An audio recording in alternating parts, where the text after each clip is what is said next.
Bharat Ratna award గ్రహీతలు, వారి జీవిత విశేషాలు.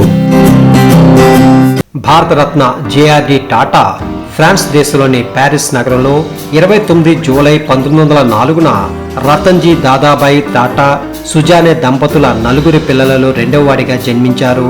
తండ్రి రతన్జీ పార్సీ మరియు భారతదేశంలో వ్యాపార కుటుంబానికి చెందినవాడు కాగా, తల్లి సుజానే ఫ్రెంచ్ వనిత. జేఆర్డి టాటా పూర్తి పేరు జహంగీర్ రతన్జీ దాదాబాయి టాటా. తల్లి ఫ్రాన్స్లో ఉండటంతో టాటా ఫ్రెంచ్లో చదివారు. తర్వాత బొంబాయి, ఇంగ్లాండ్, జపాన్లో తన విద్యాభ్యాసం పూర్తి చేశారు. ప్రతి ఫ్రెంచ్ విద్యార్థి 20 సంవత్సరాల వయసులో 1 సంవత్సరం ఫ్రెంచ్ సైన్యంలో పనిచేయాలనే నిబంధనతో ఫ్రెంచ్ సైన్యంలో టాటా పనిచేశారు. జేఆర్డి టాటాకు విమానాలన్నా, ఆకాశంలో ఎగరడం అన్నా చాలా ఇష్టం.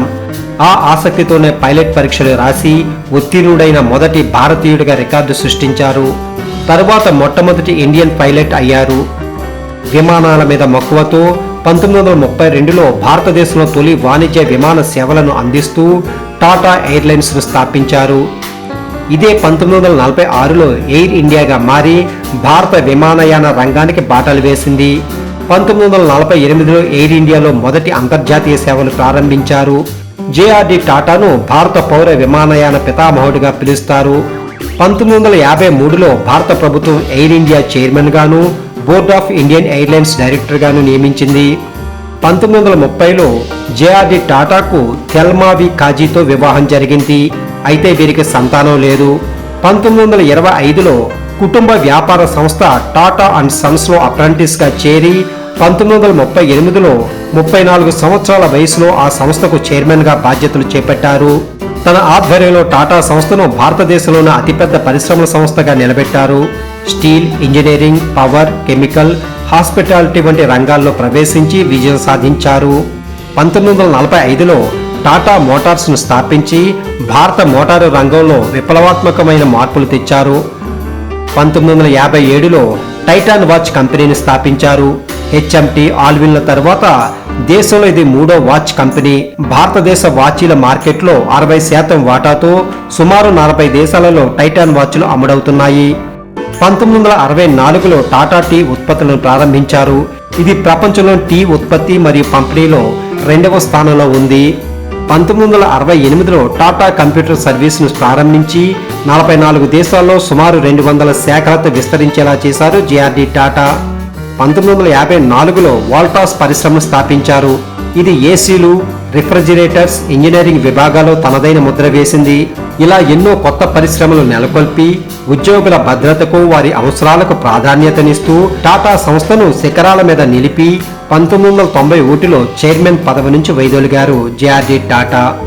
జేఆర్డి టాటా పారిశ్రామికవేత్తగానే కాకుండా సంఘ సేవలోనూ ముందున్నారు. సర్ దొరాబ్జీ టాటా ట్రస్టుకు 1932 నుంచి ట్రస్టీగా ఉంటూ సేవా కార్యక్రమాలకు కృషి చేశారు.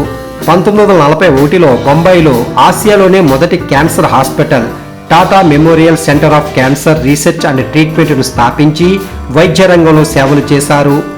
Tata institute of social science, Tata institute of fundamental research, national centre for performing arts వంటి సంస్థలను స్థాపించి వాటి ద్వారా సామాజిక రంగంలో సేవలు చేస్తున్నారు. జేఆర్డి టాటా కృషికి ఎన్నో జాతీయ, అంతర్జాతీయ అవార్డులు ఆయన వరించాయి. ఇండియన్ ఎయిర్ ఫోర్స్ విమాన రంగానికి ఆయన చేసిన సేవలకు గుర్తింపుగా గ్రూప్ కెప్టెన్గా, తర్వాత ఎయిర్ కమాండర్ ర్యాంకు, తర్వాత ఎయిర్ వైస్ మార్షల్ ర్యాంకు ఇచ్చి గౌరవించింది.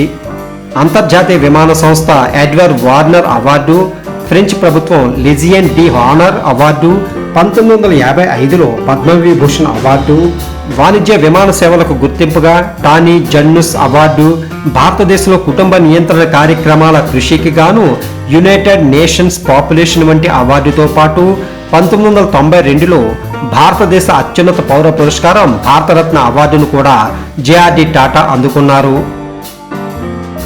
89 సంవత్సరాల వయసులో స్విట్జర్లాండ్ దేశంలో జెనీవా నగరంలో 29 నవంబర్ 1993లో మరణించారు. ఈయన మృతికి సంతాపం తెలుపుతూ భారత పార్లమెంటు తన కార్యక్రమాలని వాయిదా వేసింది.